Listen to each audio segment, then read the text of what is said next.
Palestrante dessa noite é consultor especializado em gestão de famílias e sociedades, e o seu trabalho tem ajudado no desenvolvimento organizacional e sucessório das empresas, com o objetivo de direcionar as empresas familiares ou multissocietárias para reflexões de mudança e gestão.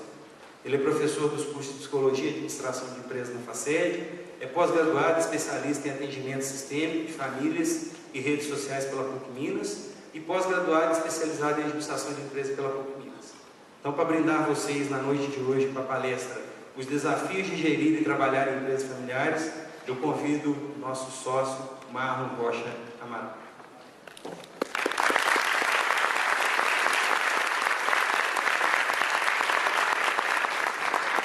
Alô? Deixa eu pegar minha água aqui, senão eu fico rouco. Gente, eu não vou falar lá em cima não, vou falar aqui embaixo. Tem algum problema?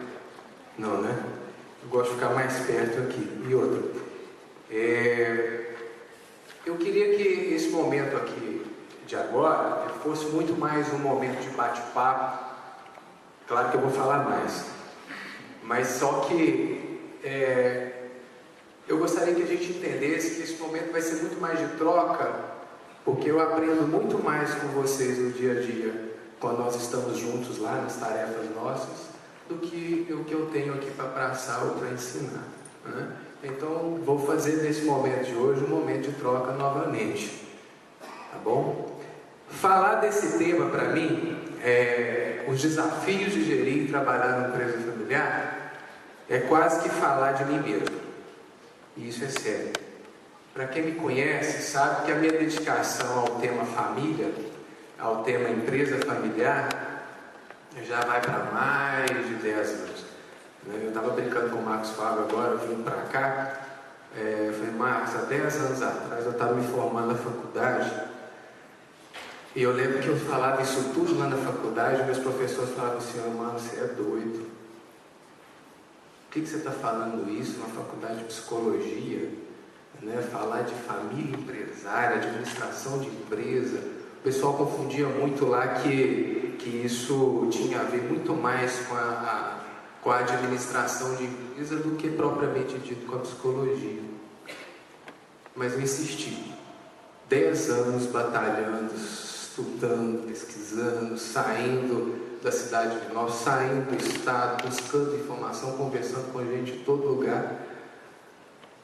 E nós estamos aqui hoje, 10 anos depois. Eu falo que a gente está celebrando, né, o momento da formatar, porque é muito bonito a gente ver esse auditório todo cheio aqui de clientes da gente, tratando de um tema que todos nós aqui que estamos aqui dentro vivemos todos os dias. E todos que estão aqui, posso errar a exceção, né, são de empresas familiares. Todos. Agora eu quero contar para vocês por que eu acho que falando desse tema aqui, eu estou falando mais de mim. Eu venho de uma família empresária, né? Só que antes dos meus pais serem empresários, olha só, meu pai, ele tem por formação o curso de Química, Física, vamos contar, né? Filosofia, meio psicanalista, é porque ele não terminou a formação em psicanálise. Ele é cientista religioso e, além disso, ele é comerciante. A minha mãe, ela é uma vendedora. Já viram aquele ditado que esse aí vende até avião caindo? Minha mãe, gente, além de vender avião caindo, ela conseguiu vender avião caindo no cartão do BNDES. Tamanha a potência do comercial dela. E aí você imagina o seguinte, filho de um casal desse, o que poderia dar? Um filho tinha que fazer psicologia. Um não, 3. Porque além de 4, 3 fizeram psicologia. É muita doideira, né? Um pai que é químico, físico, filósofo, psicanalista, cientista religioso, comerciante. Uma mãe que vende avião caindo. Só psicologia para dar conta da gente. E aí, gente, pra vocês terem uma ideia, olha só como é que foi a minha história. Eu literalmente nasci atrás de um balcão de comércio. né? Quando eu falo para as empresas, gente, desde muito cedo eu vivo a questão da empresa familiar e eu sei o tanto na pele que é difícil, é doloroso. Nada, Mário, isso não é assim tão não, você não sabe muita coisa de empresa, sei. Pra vocês terem uma ideia, vocês já ouviram falar de vitrine viva? Aqueles trabalhos de manequim, é manequim mesmo, né? De vitrine de shopping, tudo, né? Minha mãe inventou, foi ela, a mãe da vitrine viva. Olha lá pra vocês verem. Gente, aquilo ali sou eu em 1980. Eu não sei se a minha mãe de fato me colocava para tomar sol ou se ela ali já estava de fato me usando como modelo para vender os conjuntinhos de infantil. Então ele fala, gente, eu trabalho mais ou menos desde 0 meses de idade. Olha lá que interessante. Oi? Vou aposentar rápido. Naquela época não existia o ECA, né? Estatuto da Criança e Adolescente. Então eu podia empregar qualquer tipo de criança e idade. Pra vocês terem ideia, gente, essa loja aí, né? É a loja pioneira dos meus pais, né? De confecção. Era a primeira loja da rua Pernambuco. O ponto ficava ali entre a Minas Gerais, entre a Maranhão e a Mato Grosso, né? E lá tá eu lá meses já vendendo roupa ou ajudando a vender, né? E aí, como toda empresa familiar que se preze, vocês estão percebendo lá que eu sou a 2ª geração, né? Nada melhor do que a gente treinar a 3ª, né? Esse é o Pedro, meu filho, já treinadinho, né? Sendo preparado para suceder o legado familiar, não só ele, mas os sobrinhos, né? Que virão para frente, além do Miguel, que é o outro filho meu. Vejam bem, falar de empresa familiar, alguém aqui arrisca um palpite de quantos % de empresas familiares existe hoje no Brasil? 95? Quem mais? 99? Quem mais? Aceito mais sugestão. 95, 99? 100%? Bom, 100% é muito, né? 100% é 100%, né? Veja bem, alguém arrisca mais? 85? Ok. Vou parar de falar essa abobrinha danada, né? Olha só. Dados novos, tá, gente? Do ano passado. De fato, quem falou 95 aí, né? Ou 99 está um pouco fora, mas 95 era o dado anterior. 98% das empresas no Brasil são de micro, pequenas e médias empresas. Todas são familiares. Como assim, mano? 98% das empresas são de micro, pequenas e médias. E todas elas são familiares. E esse número não é só nosso, não. No mundo, o patamar é de 85%. Ué, mas espera lá. E a Gerdau? E a Fiat? E essas empresas que a gente chama de multinacional, que está aqui em Divinópolis, no nosso centro-oeste, em Belo Horizonte, em Minas Gerais como um todo, no Brasil como um todo. Nós estamos falando que 98% das empresas do Brasil são empresas familiares. Vocês tinham noção disso, gente? Alguém arrisca um palpite aí que de fato nos faz crer que 98% das empresas são familiares? Oi? Não é estatal. Empresa estatal é aquela empresa governamental, né? Empresa pública. Ok, mas só que nós só temos então 2% de empresas estatais? Exatamente, né? Mais ou menos 2%, porque nós temos sim empresas que não são familiares no Brasil. E nós temos empresas que não são familiares no mundo, mas esse número é muito pequeno. Tá? Olha a grande diferença do que de fato é uma empresa familiar.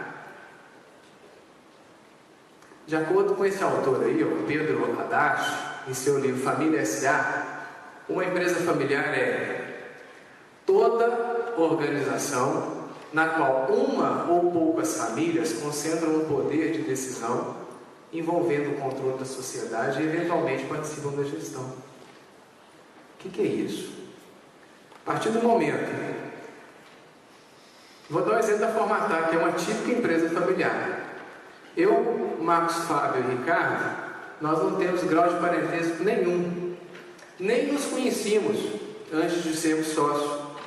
Marcos vem de Itabirito. O Ricardo é bem mais velho que eu, né? E aí, a gente não se encontrou, né? Ele é de Divinópolis, é bem mais velho, né? E aí, é uma outra geração. E aí, nós nos encontramos num determinado momento e nos tornamos sócios de uma empresa familiar. Por quê? Porque nós três temos ou concentramos todas as ações da empresa Formatar. Então, toda aquela empresa aonde existe uma concentração das ações na mão de uma ou mais famílias, ou um ou mais sócios, essa empresa é denominada empresa familiar. Por isso, 98% das empresas do Brasil são familiares. Engano aquele que achava que a empresa dele já era, né, profissionalizada, não sou uma empresa familiar, nós aqui já temos uma gestão X, Y, Z, etc, etc. Pois é, está aí. Ué, mas então qual que é o modelo de uma empresa não familiar? Então, como é que a gente fala que uma empresa não é familiar? Fácil. A empresa que não tem um grupo de sócios ou um sócio que detém a maior parte do controle das empresas. Um exemplo, aquelas empresas que pulverizam suas ações nas bolsas de valores. Exemplo, McDonald's, Coca-Cola Company, GM, General Motors, e por aí vai. São empresas que não existe lá um dono que detém uma grande parte que dá a ele o direito de controlar ou direcionar a empresa. E aí todo mundo pode ser dono dela, não é? Só que essas empresas são mínimas no Brasil e mínimas no mundo, né? Se a gente for levar em consideração que 15% só que é a fatia de empresas que não são familiares, só que aí nós temos empresas públicas também no mundo inteiro. E por aí vai. Bom, queria fazer um traçado histórico, né? Já que a gente está entendendo o que é uma empresa familiar, a gente precisa então de tentar trazer aqui a história da empresa familiar no caso ali no Brasil, né? A primeira empresa familiar no Brasil, ou o primeiro modelo que nós tivemos, foi justamente as capitanias hereditárias. Alguém sabe aqui o que é a capitania hereditária? Como é que é? Pelo governo português. Todo mundo lembra disso? Eu falo quinta série de grupo, né? Na quinta série, História Geral do Brasil, não é? Lembra? Mais ou menos em 1517, 1518, a coroa portuguesa, para colonizar o Brasil, né, dividiu o Brasil em 17 fatias, eram 17 capitanias, né? E aí mandaram justamente, doaram cada fatia para uma família nobre lá, né? Para vir justamente explorar essas fatias no Brasil, para que aqui então encontrasse ouro, encontrasse matéria-prima para mandar não só para Portugal, mas principalmente para gerar impostos para serem repassados para a coroa. E capitanias hereditárias. Hereditária por quê? Porque se o capitão que recebeu aquela terra falecesse, a família continuaria dona daquele pedaço de terra. Olha só, gente, o Brasil era de 17 figuras, né, de famílias, e foi justamente essas famílias iniciais que começaram, né, a colonizar o Brasil. E aí os capitães primeiros foram morrendo, seus filhos, né, foram herdando os pedacinhos desse pedaço maior, dos 17 aí. E aí começaram então as grandes fazendas de açúcar, gado, café, né, que é justamente a evolução. Essas fazendas, esses latifúndios, eles começaram a surgir justamente por divisões dessas capitanias no início ali, né? Os pais morriam, os filhos iam pegando o quinhão pegando uma parte do latifúndio, e ali para sobreviver eles começaram a fazer justamente a agricultura acontecer, né? E nós sabemos muito bem que o principal era a cana-de-açúcar, né? E depois havia a fazenda, né, de café e de gado, especialmente no nosso sudeste. E continuando então o modelo hereditário da coisa. Olha só, gente, nós brasileiros começamos a empreender familiarmente. Nós brasileiros só. E se a gente for pegar na história do mundo foi assim, né? O que a gente chama de monarquia? Monarquia, ela é dona do território inteiro, né? E ela, de certa forma, ela dá usufruto, né, para aqueles habitantes lá, mas o território continua sendo dessa monarquia, né? Ou então daqueles lugares lá, que não sei dizer o nome, né? Os reinos, e, enfim, os principados, etc, etc. Mas esse foi o nosso segundo modelo de empresa familiar. As grandes fazendas, né, que a gente escuta até hoje, casos históricos, porque foi ali que justamente a escravidão se firmou no Brasil, né? E todo o processo de trabalho começou a se originar dali. E aí, mais no final do século XIX, início do século XX, vieram justamente as pequenas indústrias de comércio, junto com os imigrantes, né? Tanto indianos, japoneses e outros que começaram a ocupar o Brasil, dando aí a sequência dessa estrutura familiar da coisa, não é? E olha só, gente, aquela frase lá, eu sempre gosto de dizer isso, tem 10 anos, né? Ontem eu estava passando os slides junto com a Michelle, a minha esposa, fiel escudeira, já era quase meia-noite e eu estou lá passando e falou, mas você está falando isso de novo, né? Tem mais de 10 anos que eu escuto você falar isso, a mesma coisa, né? É lógico, né? Porque ela estudou comigo, né? Fez faculdade de psicologia comigo, tem 10 anos que eu escuto falar isso, mas pesquisando etimologicamente essa frase, o que é etimologia? Etimologia é a origem do significado, né? O significado das palavras. E aí, né, pesquisando no dicionário etimológico, eu peguei aquela frase lá, trabalho em uma empresa familiar. E aí eu fiquei curioso, gente, o que será que significa a palavra trabalho, a palavra empresa e a palavra família, né? E aí eu fui na primeira. Qual que é o significado da palavra trabalho, etimologicamente falando? Alguém arrisca? Salvo aqueles que já sabem, já devem ter escutado eu falar. Alguém arrisca falar? Trabalho. Quando eu falo assim, trabalho, o que significa trabalho? Pode chutar, já. Se falar bobagem, ele vai rir, né? Ninguém? Ninguém arrisca? Quem sabe então ajuda? O que significa trabalho?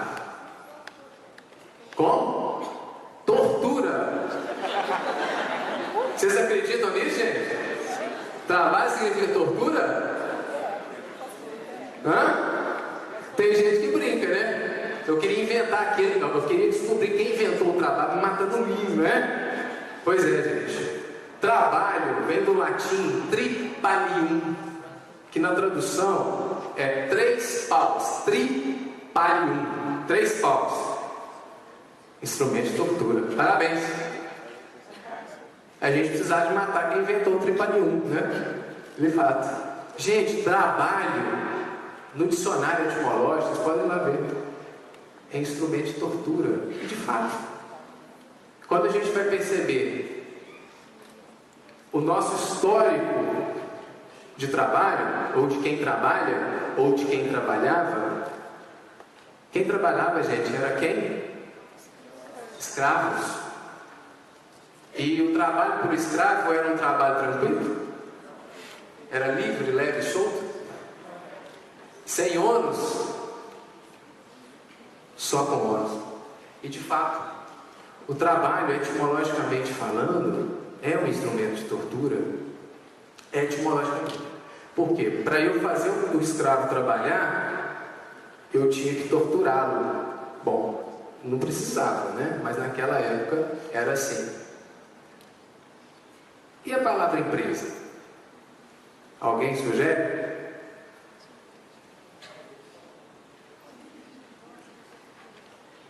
Ô, gente, vocês escutam falar de empresa todo dia. Vocês trabalham na empresa quando você escuta assim, empresa. Lugar que a gente empreende, né? Que a gente faz coisas fantásticas e tudo mais. Quem arrisca? Hã? Fala, Flávia. Prisão? Vocês acham que uma empresa significa uma prisão? Hã? Às vezes é, né? Pois é. Se a gente for pegar aquela palavra ali e dividir ela em duas, que é justamente o prefixo em e a palavra presa, em, o prefixo em significa o quê? Dentro, né? Estou em Divinópolis, estou dentro da cidade de Divinópolis, não é isso? E presa, gente? O que é uma presa? Hã? Uma garra? Uma presa, assim, o predador pega uma presa, né? O que ele faz com ela? Ele aprisiona, não é isso? Gente, a palavra empresa, a etimologia dela, lá, aprisionamento, prisão. Vocês já tinham pensado nisso? A Flávia já. Gente, então quer dizer que eu estou preso todo dia? Talvez, né? E aí, se a gente for pensar, né? De fato tem toda uma razão. O nosso primeiro modelo de empresa foi lá na Revolução, primeira Revolução Industrial, né? Que é o modelo têxtil. Gente, sabe como é que era a construção de uma empresa têxtil?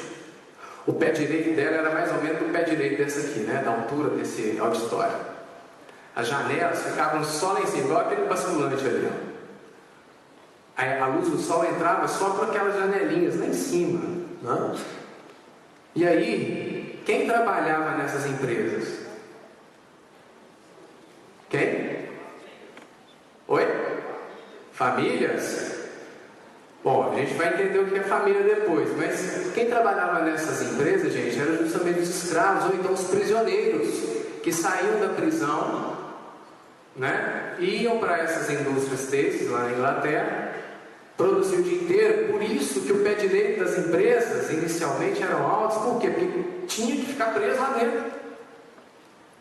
Então, empresa, etimologicamente falando, vem de prisão, né? Olha o peso, então, quando eu falo trabalho numa empresa. Estou preso, torturado, não é isso? Olha só, e família?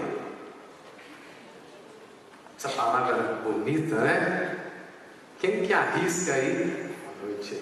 Quem que arrisca aí o significado da palavra família? O que lembra família, gente? Deixa eu andar aqui para lá. Hein? Oi? União. Bacana. O que mais? O que lembra família, gente?